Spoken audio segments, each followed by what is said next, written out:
The Rich and Mike Show, Flagler County's hometown sports show. Here are your hosts, Rich Carroll and Mike Licio. Yes, it's another episode of the Rich and Mike Sports Show. Good Saturday morning, Flagler County. And a good Saturday morning to you, Mike Licio. Hello, Flagler County. It's got to be a little more muted because we are in the wee hours of the morning. Oh, you sound tired, man. You know, it was a little bit of a long day.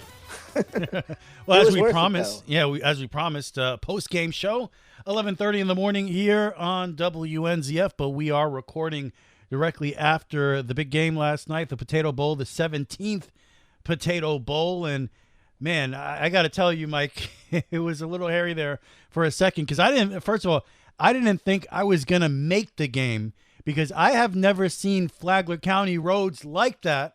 I had to get to the ship from Matanzas Woods Parkway, and I am not exaggerating this. I'm not lying. I live in the B section. I literally live around the corner.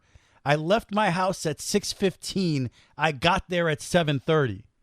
And which was, I feel like I'm back in New York, in the Bronx, going to a Yankee game or something. It's just not moving. Everybody trying to get into the ship there. And on top of that, we get the lightning delay, very long delay. How long was that delay, Mike? About 2 hours or so? They first called the lightning delay at 5:30, and they gave the all clear at 7:54. So 2 hours and 24 minutes. Game was supposed to kick off at 7 p.m. Kickoff happened at 8:38. And to your point, it's a good thing it happened at 8:38 because at 8:38, there was still traffic backed up past the edge of the practice field where the woods are, where I can't see down Matanzas Woods Parkway anymore. Now, that happened to be the end of that traffic that was going down Matanzas Woods and then Pirate Nation Way, but there was still traffic past the school on Matanzas Woods Parkway. An hour and 40 minutes really should have been in the third quarter of the game. And, so we had the Potato Bowl last night, and I think the big winner was Football County. I think Flagler County showed out in a way we haven't seen very often before. Coach Rigney, the athletic director at Matanzas, he's going to get me the attendance figures. Obviously, when we were coming to the air, they were still kind of counting everything up because they had cash tickets, which they don't always do, but they had cash tickets, so they had to count up, how many cash tickets they sold. So if it wasn't capacity, it was above capacity there last night, and we've had a lot of cool experiences, especially the last, I'd say 12 to 18 months. We've had a lot of cool things going on here in the county. That rivaled all of them. Yeah, last night rivaled all of them. That was incredible, just to get to the stadium. And yeah, if you don't have the delay, a lot of the people might be arriving there in the third quarter, still trying to pack in there, still trying to get there. So it was incredible. I do think we started to see this momentum at the end of the year last year with the great run FPC was on in the football. And then, those two basketball games between FPC and Matanzas, both those gyms were jumping for those games, and they were packed. And, when FPC won the first one, because they played two last year, and we broadcasted both of them, when FPC was winning that game at the end at the ship, that place was shaking. Yeah, they were so excited, and it was packed. And same thing over at the Anderson Gym there when Matanzas took the game. Just incredible crowds for both those games. And that's led to this, which was the apex of anything I've ever seen in this county. And, we see big events popping up here and there, different things. Hey, come to this event and see this band. I have never seen people show up for an event like that. I don't think the county was ready for it. Like I said, if that game starts at 7:00, people are still filing in the third quarter. It was ridiculous. Again, I'm in the B section. I left my house at 6:15. I got there at 7:30. I said, we have an 8:00 kickoff. I might not get there by 8:00. I started to get a little bit worried. So it was incredible to see. It shows the power of sports in this county and how much people care, how invested the families are, but not just the families, also the students who went to the school 10 years ago, 15 years ago, showing up for this game, rooting for the alma mater. We had, Jordan Mills come in and get on the broadcast, great. And he was terrific. I hate to cut you off, but Jordan was terrific. It was great to have him on before the game. It was great for him to come, but he's past player coming up there, being a part of the broadcast. So it was an incredible crowd, shows the passion for sports in this town, and it was cool to be a part of it. And the game was really good. It was competitive, sloppy at times. You expect that with what the weather was and the downpours that happened before the game. So you knew the ball was going to be slippery. And we'll break down the game and all of that. But we just wanted to come out and just talk about the spectacle of what that event was. Because I've been to a lot of live events here in Flagler County. I've never seen anything like that. No, it was like nothing we've ever seen, and hopefully this is just a sign of what things to come and where the rivalry is. And you'll hear from Coach Forrest tonight, and you'll hear a little more about expanding on the rivalry on the Monday Sports. But I think this is the first time in a while it felt like a true rivalry game. FPC won convincingly. We've gotten this far. We haven't even mentioned the score. FPC won 26-14. But Matanzas was in that game until late in the fourth quarter, and they didn't – I talked to Coach Forrest after the game, and the first thing I said is your defense started the game with their backs against the wall. Literally, their backs against the wall. They had first and goal at the 1, and they stood up and held him to 3 points there. This felt like one of the things that Coach Forrest had talked about in the past is – when they played the FPCs and the mainlands of the world, the teams that have dominated them historically, there was a point where you saw the sideline kind of turn like, oh, crap, here we go. Here we go again. We don't belong on the field with these guys. It never felt like that for a minute with FPC. And then on the other side, it never felt like that with Matanzas. And on the other side, FPC had 16 plays of a kickoff classic last week. So they didn't really have a full game at game speed. They had a referee scrimmage against Seabreeze, but they didn't really have a full game at game speed. And they had an effective game plan. The offense was efficient. The offense was balanced. I talked about that with Coach Turner. The offense was balanced. The big difference in this game was turnovers by Matanzas and FPC taking advantage of opportunities. Both teams had numerous opportunities where they had a chance to get off the field and didn't, and FPC was able to cash in on every one of those. By the way, FPC 4 fourth downs, and they converted all of them tonight. So it was just – I thought both coaches had a really good game plan. I think both teams are ready to play. I think both teams battled – we've had a lot of great games. Like I said, this one just felt different. Yeah, I mean, this was a 6-point game late in the third quarter in the Potato Bowl on a night where you've never seen a crowd like this for any event in Flagler County. So it was just really, really amazing to see, and the excitement for a close game like that. And as you mentioned, it comes down to the end, and FPC kind of takes control there in the fourth quarter. But you got the crowd. You got the spectacle, and you got the game. The game was really good. It was sloppy at times, a lot of penalties, officiating, leaving a lot to be desired, but that's a storyline that we've gotten used to here. So you had that as well. It was just a night that had absolutely everything. So it was really cool to be there for that. And yes, the result was a familiar one. It was FPC winning the game. However, the way we got there was different. It was exciting. There was drama, and there was a time there, especially late in the third quarter, where you felt like Matanzas had a shot. And there was no doubt that when it got to 20-7, there was even a part of me that thought, okay, what's going to happen here? This is starting to look like a lot of other Potato Bowls, but then Matanzas battled back. They responded at down 20-7, a 15-play, 86-yard drive capped off by a Wiley Connor touchdown, and they were right back in it. 4 minutes ago in the fourth quarter or in the third quarter, and it was a one-score game. And then the pass Darius Simmons threw to Logan Jacobelli. Oh, that was incredible. That was a knockout punch. Yes. That's a game like this deserves a knockout punch like that. Oh, and you got it, and it was amazing. And even then, FPC had a chance. They had a 4-minute drive. They moved down the field. They just stalled in the red zone and weren't able to get any points. And that's a good point because, again, I talk about late in the third quarter, but Matanzas is down by 12.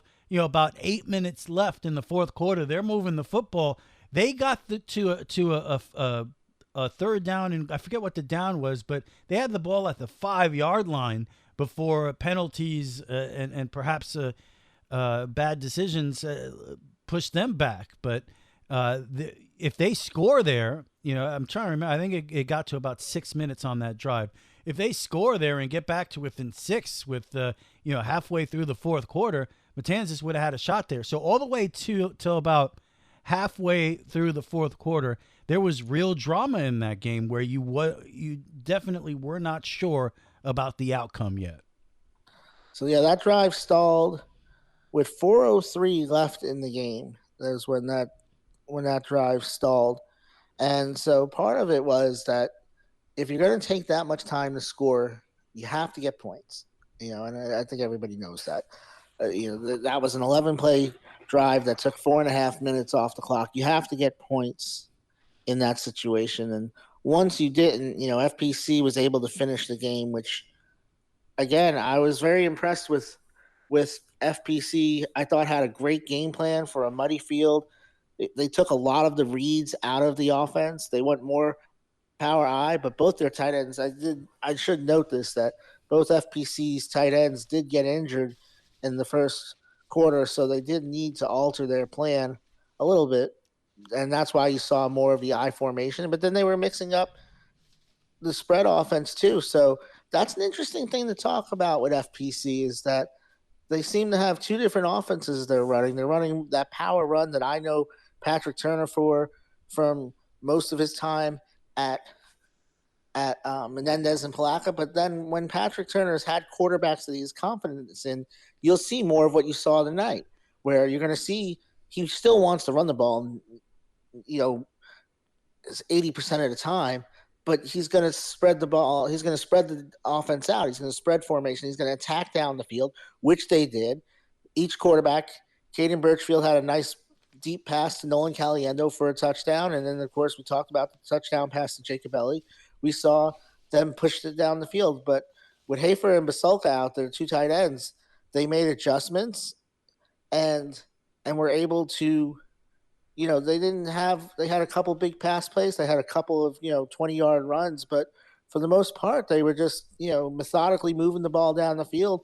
And they were very consistent on offense, regardless of who was in. And that's the thing. I know I'm running a little long here, but that's the thing about when you have two quarterbacks rotating in and out, sometimes it's hard to generate consistency because we've seen that in our time here covering games and calling games where teams have rotated quarterbacks and it hasn't worked out very well.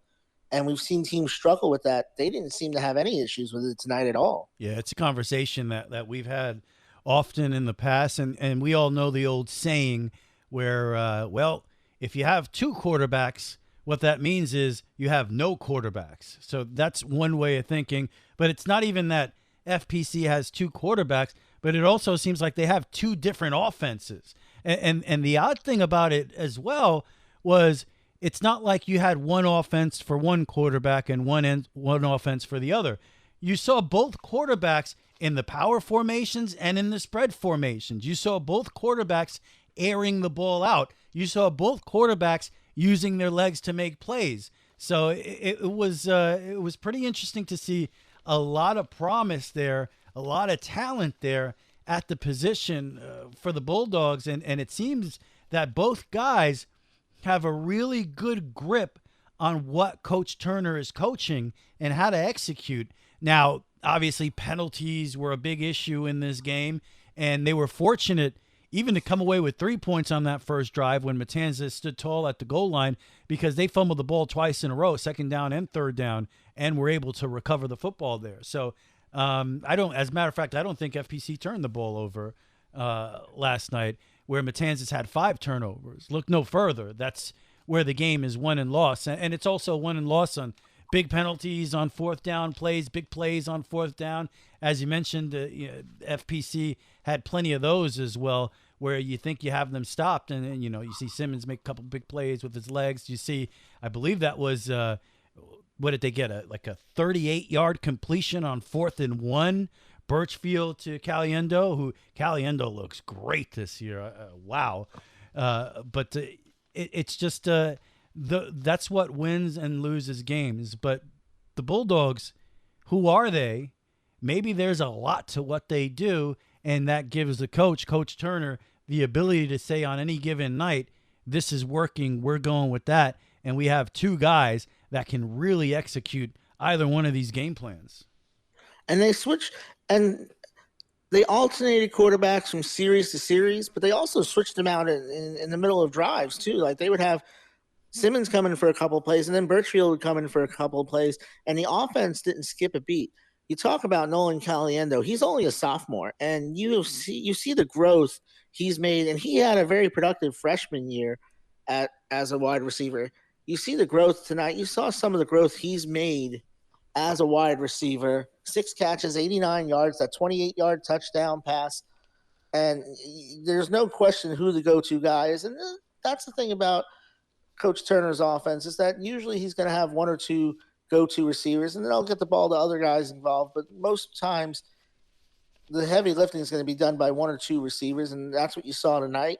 And you saw Logan Jacobelli, he played defense last year. He switches over to the offensive side of the ball and is able to make big plays. And you see the trust that both quarterbacks have in Nolan Caliendo.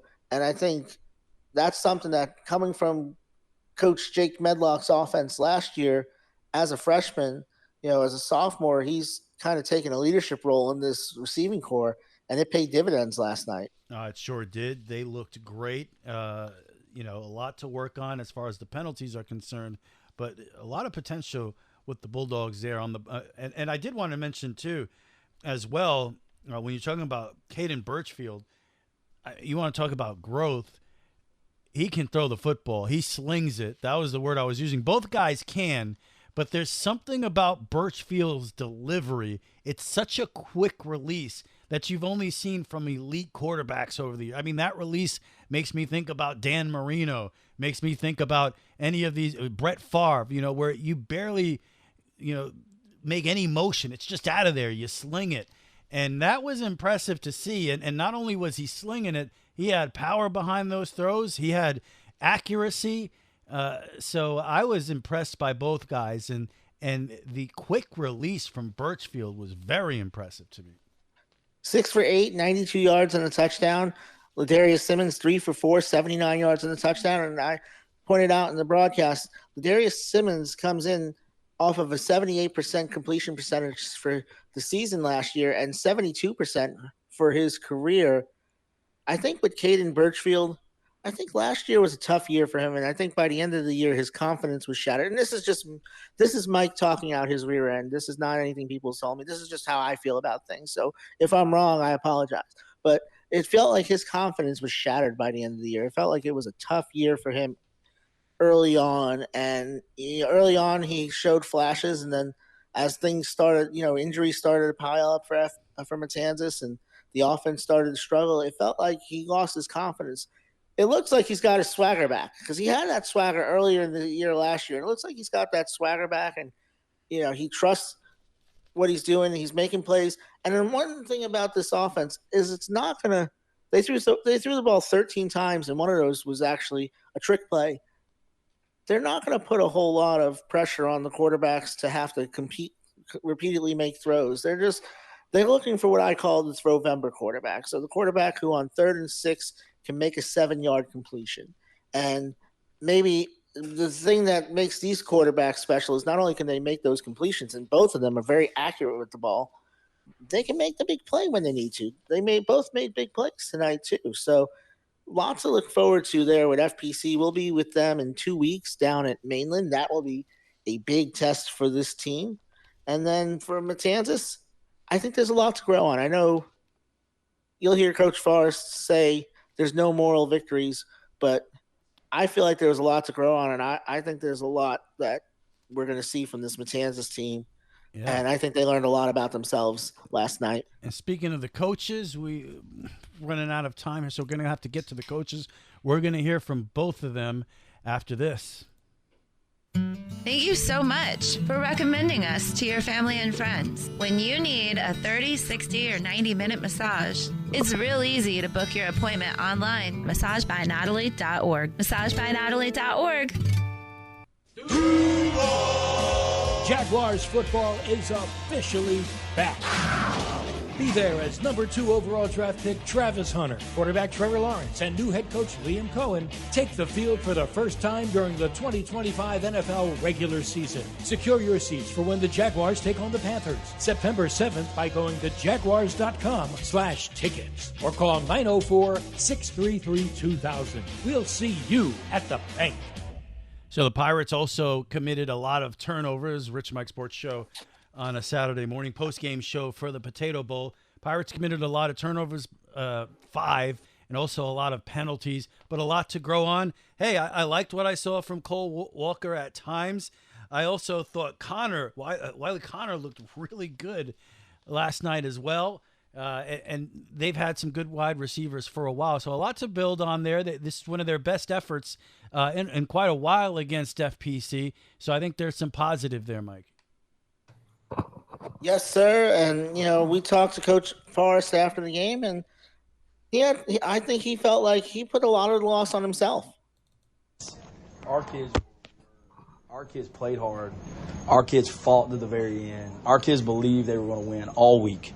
They showed up in the morning and practiced and prepared like an elite program, like elite players. They had the energy and the mindset to go out and win, and I've got to coach better. And the turnovers and the miscue penalties and those things, that falls on the head football coach. And this program where we're at right now and the climb that we're on, I've got to do better to be able to win close games like that and help put our team in a position to win the football game. So I've got to be better. Falls on me, and this one's going to sting for a while, but got to have a short memory because we got a tough university team on Friday. Can you take away anything to build on the confidence of your team, knowing that you had the poster up in the locker room, so you remember what it was about 10 months ago to what it is now? Is there anything you take away from that? There's no moral victories. We don't count those.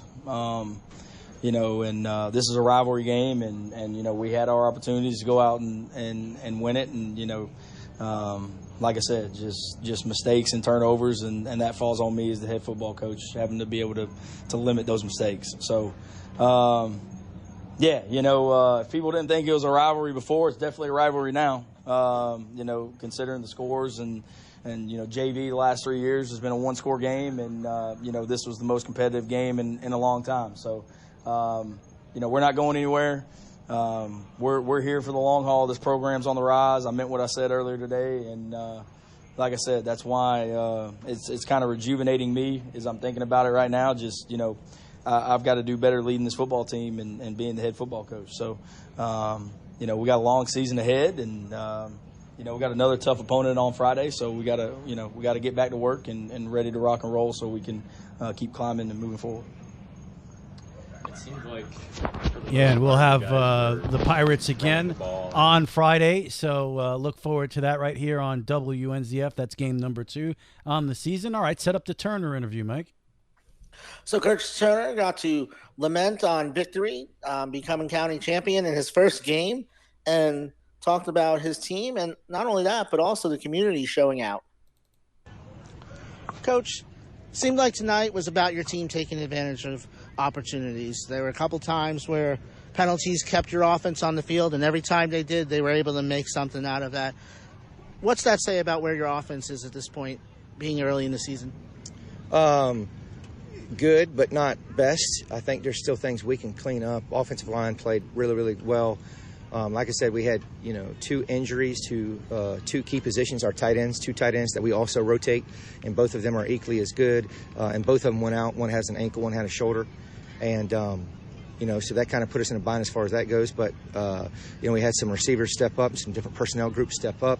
We were able to line up in a I formation using some defensive guys, and then we got in a spread look, true 10 personnel with basically 2 slots on the field, and Mikey Nodpaver stepped up there and did a great job. And the quarterbacks, we faced some cramp issues and things like that, but all in all, they did well with the rotation and stepping up when they needed to. So it was good.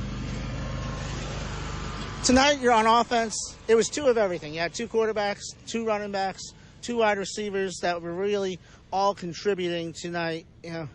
How important it is to have that kind of, I don't know if depth is right, but probably balance, to have balance. Yeah, balance. And not have to rely on one person at each group. Definitely. I think, balance is an attribute you have to have. And like I told you when I was on the radio, the magic happens when it's a genuine good teammate and they're encouraging each other. And our quarterbacks were doing that tonight. Cade threw a touchdown, and the first one to congratulate him was Darius, and vice versa. And if we can just keep that going and build that camaraderie as a team, I think special things can happen. So I really like what I saw tonight. You know what you had in Lucas Sahara when you got here. I'm sure you looked at the first thing you did was look at this stat sheet and say 7 picks. But you watch him, and the ball seems to find him. It's not just that he finds the ball seems to find him. But the way he plays receivers, like he's so technical. Yep. Just talk about having a guy like that and, what you've seen from him. Well, yeah, he is a tremendous corner, tremendous athlete, tremendous defensive back. But he's not by himself back there. Everybody in our secondary, I've bragged on him before, one of the better secondaries I've had. And each of them brings something different. With Lucas, it's his toughness, his savviness, his ball IQ, his football IQ, his spatial awareness. He just understands what he's doing so well. Then everybody else in the secondary, KJ fits his position, does it great. Dwayne Webb does a great job. He brings length. Yaman Jordan has his attributes. Tywan Andrews was our corner that we put on Ladarian. Another 6'1" long corner. Like I said, we held him to 2 catches tonight. That was pretty phenomenal to do that. Held the whole team under 100 yards passing. So everybody in the secondary just lights out job. And, attribute to that too. I got 2 defensive back coaches, Matt Mead and Chris Parks, and they did a phenomenal job. But so did the whole defensive staff. I mean, I thought they did a tremendous job making substitutions, rotating guys in pivotal situations at the same time. So it was good. Great job there interviewing Coach Turner after the game. And, yeah, the defense was impressive. A lot of things to look forward to with the Bulldogs. We'll be there in 2 weeks. Mike, give us a quick preview of next week's game. So University went to the 3rd round in the playoffs last year. They the last 2 years have made deep playoff runs, but they're going through a bit of a transition. They had a coaching change, and when I say everybody left, everybody didn't leave University last year. Everybody left. I mean, you have to put a stress on that. They basically, from last year's 11-win team, they basically got some shoulder pads, maybe a few socks left, some sneakers, some cleats. But they are a completely new team, and I'll be looking forward to seeing what they look like on film this week and see what's changed from last year, because they had some of the top players. The Malachi Walters was one of the top quarterbacks in the area. They had one of the top receivers in the area, and those guys have all gone on to college. So this is kind of a rebuilding year. This is probably, if you're going to have to play University, a team like University who comes in that gauntlet of a district that FPC has with University, DeLand, and Spruce Creek, if you got to play University, this is probably the time to play them when they're early in the year and they're still trying to figure themselves out. So that's the game we'll have on Friday, Matanzas University. Matanzas falls to FPC in the Potato Bowl 26-14. Hear more about it with Mike's Sports Report on Monday morning from 6 to 9. Flagler County, you were amazing at the Potato Bowl last night. As Mike said, the winner was Flagler County. Have a great weekend.